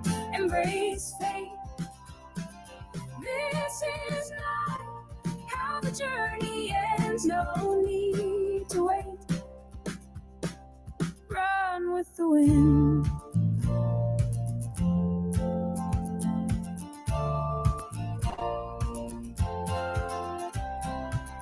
Here's where your story begins. The journey will be long. There'll be dark days, but you'll choose to be strong. Time is running away like a bullet from a gun. Chase it while you can. The past can't be undone. Across the roads, choices to be made. It's your story to write. Embrace fate. This is not how the journey ends. No need to wait. Run with the wind.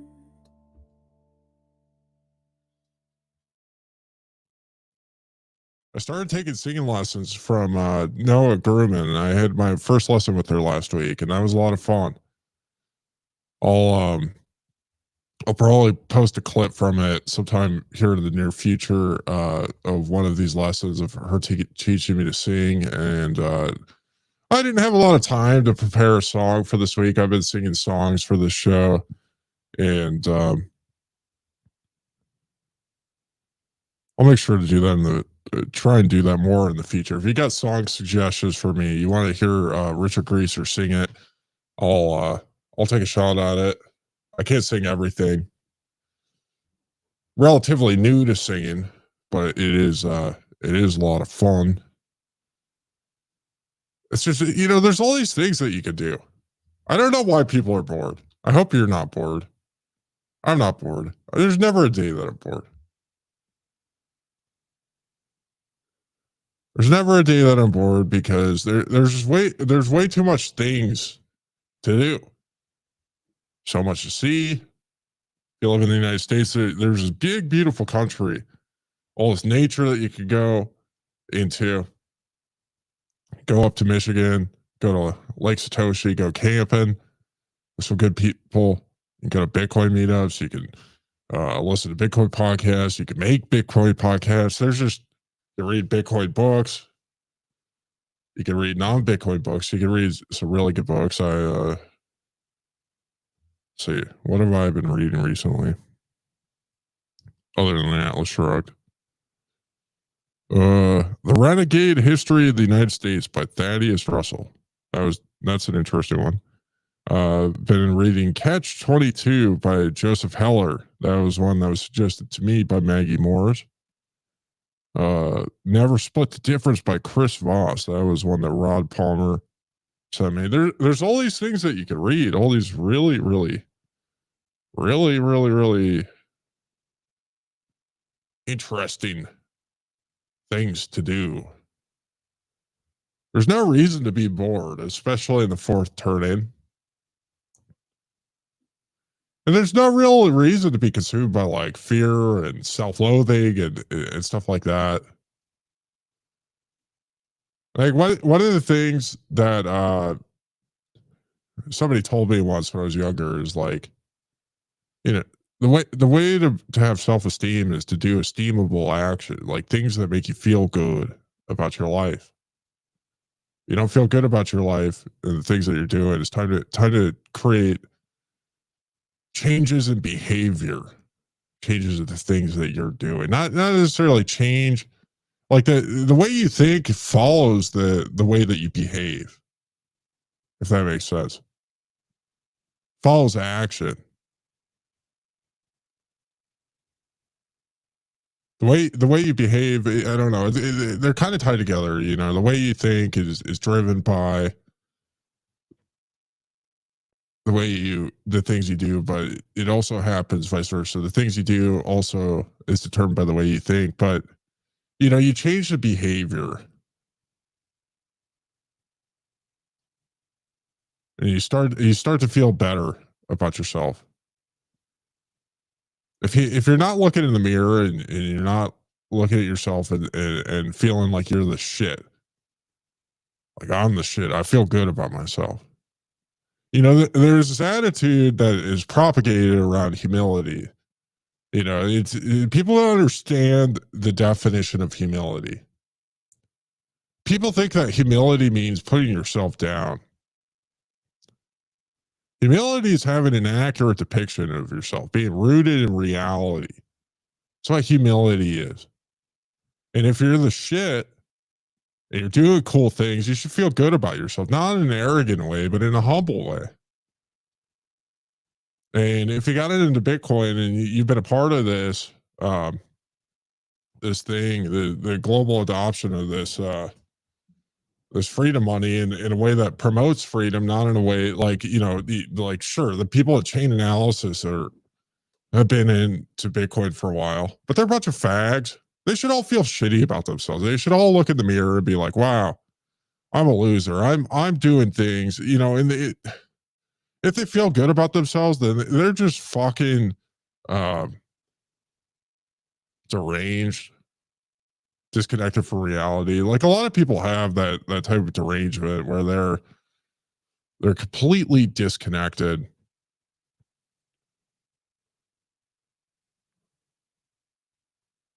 And I think one of the best things to feel good about is like, you know, I wrote this song like nothing good comes from living by lies. Like it is the lyrics in the chorus. It's true. Nothing good comes from living by lies. Like, you know, the best thing in the world is when you accomplish something, you do something valuable and you're rewarded for it. You do something really, really good. You have a really good product that you sell to somebody. Create a really good song. You write a really good short story. You know, whatever it is, show up to work. You do a really good job. Like, you know, Stony Bitson is proud of the way that he lays rocks with his heavy machinery, and he should feel proud of it because what he's doing is cool. John's really proud of his gas well that he's working on. He's working hard on. Humility isn't about putting yourself down. It's about, having it is knowing your limitations, but also knowing your strengths.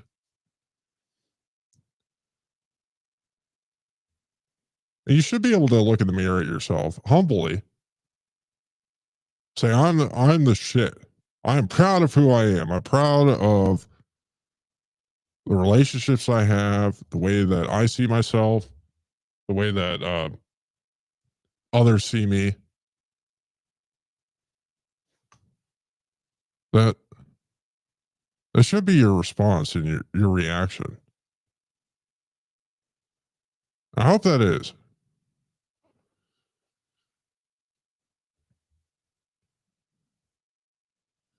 Well, folks, we are wrapping up the show for the evening. I want to thank you for tuning into this episode of Music Mondays on the PAZNIA Radio Network. Go to PAZNIA.com/radio. It's fun. It's fun how it's interesting how quickly these shows go. It doesn't feel like 2 hours, like when you're doing something boring, it can or not necessarily boring, but just something that's uncomfortable, not fun, feel like an eternity. These fly by. I'm having a good time doing these, and I'm looking forward to doing them in the future. I really appreciate Rayo for asking me to do this. Um, yeah, I want to get Noah on. I really like their new album. I've been listening to it a lot, to Stardust's new album called Souls. And I like the variety of music on there. And you can tell that they put a lot of work into it because the music's so complicated. They got a full choir in the background. The singing's incredible. Noah's doing things that almost nobody in the world can do. She's truly a unique and exceptional individual. Her music's incredible. If you don't understand how good she is at singing, just like go and try and sing one of her songs, and then go and try and sing a Linkin Park song, and you can see you'll be able to hit all the notes that Emily Armstrong or Chester Bennington hit. I tried so hard and got so far, but in the end, it doesn't even matter. You'll be able to sing that shit. You go try and sing anything that she's done, and it's just like, I'm not even going to try because I'm going to embarrass myself. I have tried, and I have embarrassed myself to myself.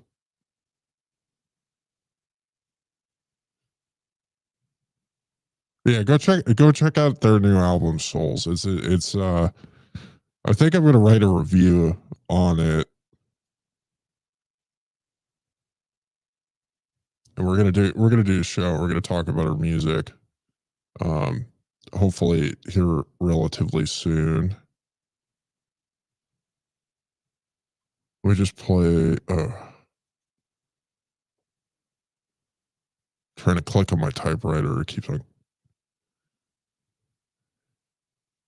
So they really, like, when I interviewed her. We talked about a few songs. So they did an early release of My Haven and Rip, and those songs are two of my favorite songs on the album. But a lot of the songs are really different. Rip was cool because it had a Bitcoin themed music video. That was really really special. I really enjoyed that, and that's how they got on the radar. That's how we got connected. Was they're a bunch of Bitcoiners, and My Haven is just really really well done. But the last three songs on the album, Touch of Life,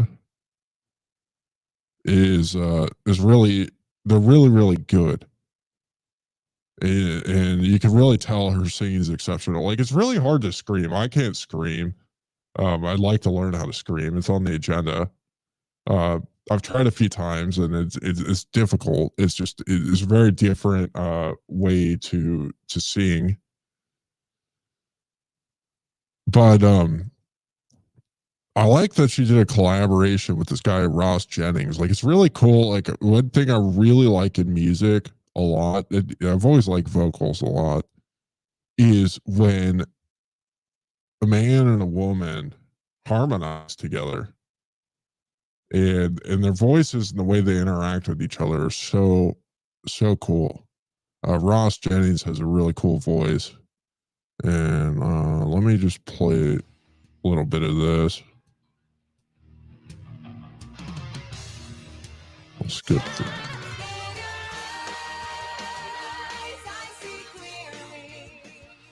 Passion that inspire, love that never dies. In your eyes, I see clearly that your heart desires, love that never dies.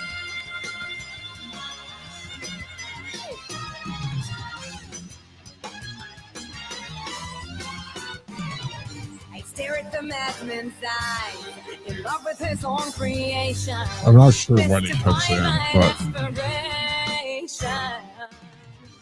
Lives in isolation, yet his heart is his heart's reflection. Must he shine from his intention? In your eyes, there we go.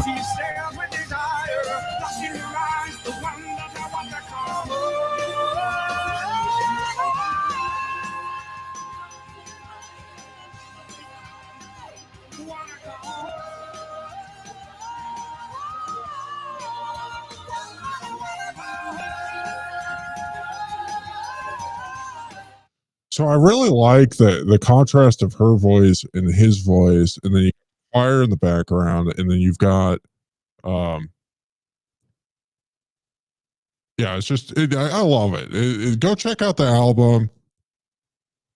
I'm a big fan of Noah, big fan of Stardust. It's cool that we have them in this ecosystem, that they're interested in Bitcoin, and not only that, they're creating some of the best music in the world, in my opinion.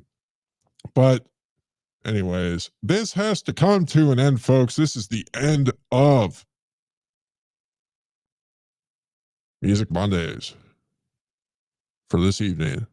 And I'm gonna end with another debut song off of my electronic album, which I haven't published. So this is the only place you're gonna hear it for a while. This is the John Galt of journalism. And thank you everybody for tuning in. We'll catch you on the next edition.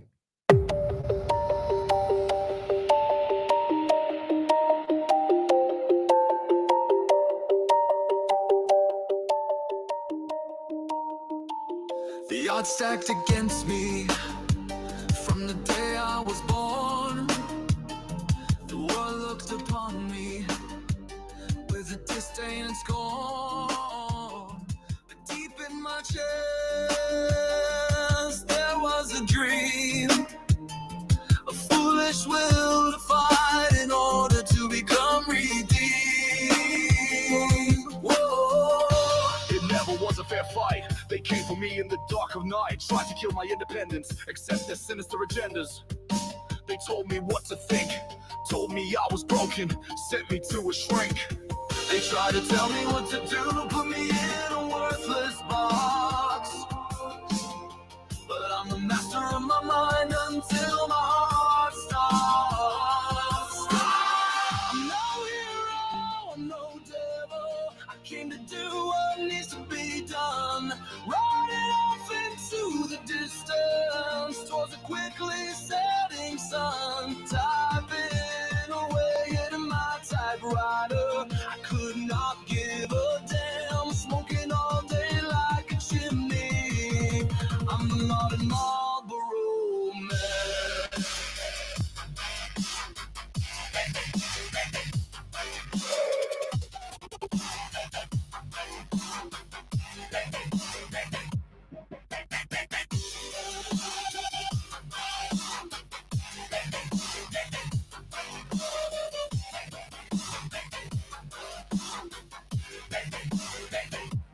may come again to try and crush my resolve, but there's a permanent problem, one which they cannot solve. I've read Atlas Road one too many times. I'm the John Gold of journalism, exposing all their crimes.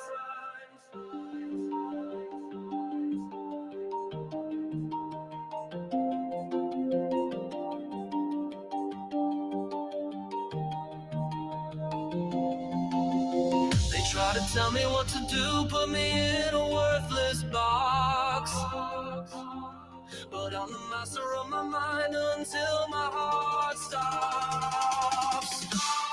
I'm no hero, I'm no devil.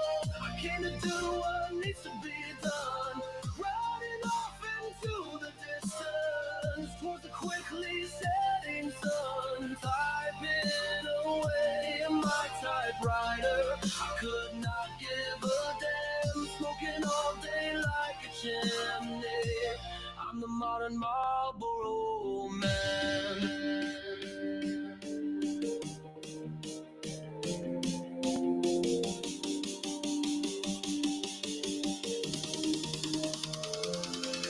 Dance.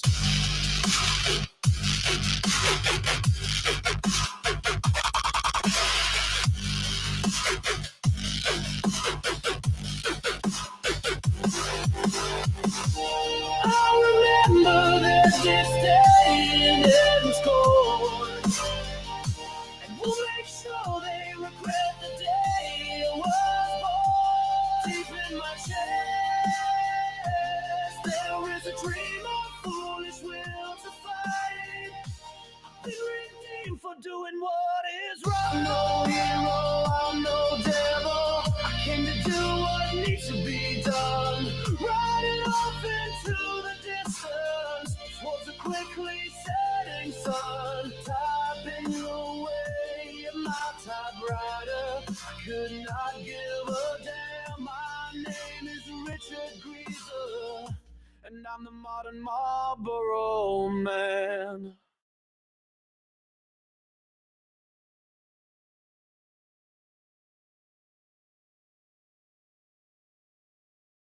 You're listening to the PAZNIA Radio Network.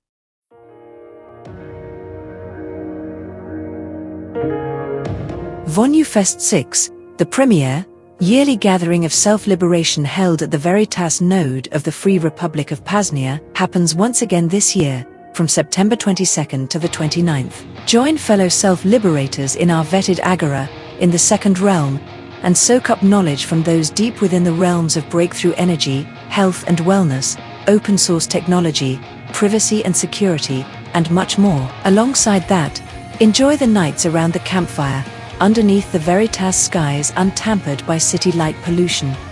A perfect view of the cosmos, great conversations, and connections that will last a lifetime.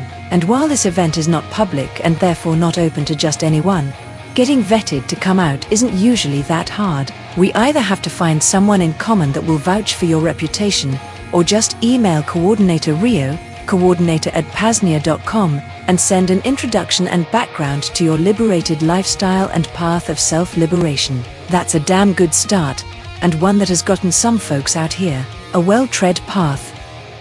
Anyway, join us for Vonu Fest 6, happening from September the 22nd to 29th. Most are only able to make it for the weekend, but vetted self-liberators are encouraged to stay before and after if desired. Thanks for your time. PAZNIA.com.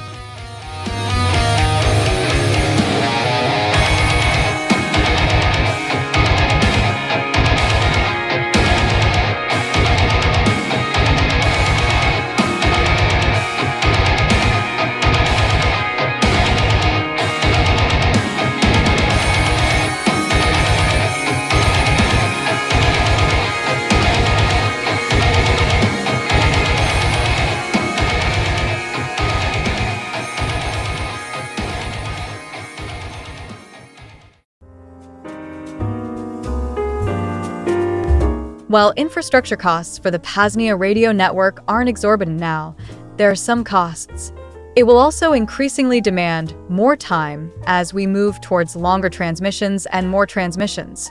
If you'd like to help cover current costs and even the expansion of our efforts, please visit PAZNIA.com/shop. There, you can make a one-time fiat, Bitcoin, or Monero donation. You can become a stakeholder, and you can even order some one-of-a-kind PAZNIA merch, ranging from shirts to hats to flags, all the way to beach towels. Again, that link at PAZNIA.com/shop. Cheers from the Free Republic.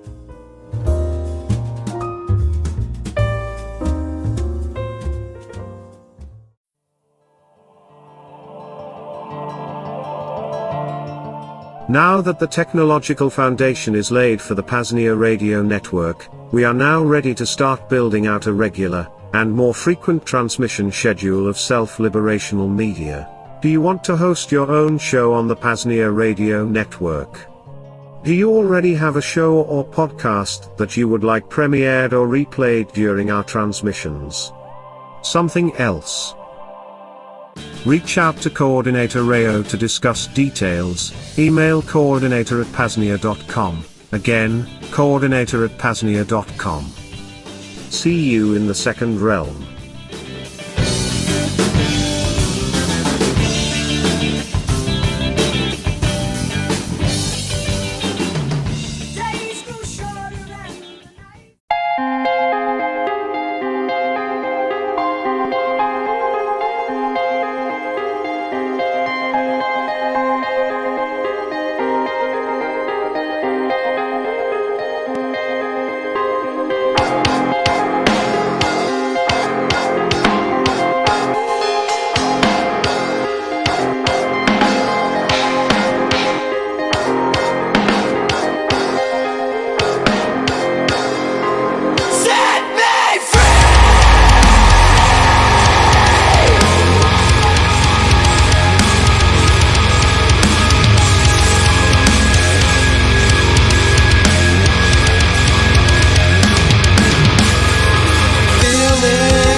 Blessed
You've just heard a transmission of the PAZNIA radio network, the entertainment and propaganda arm of the Free Republic of PAZNIA, a public service of the PAZNIA Free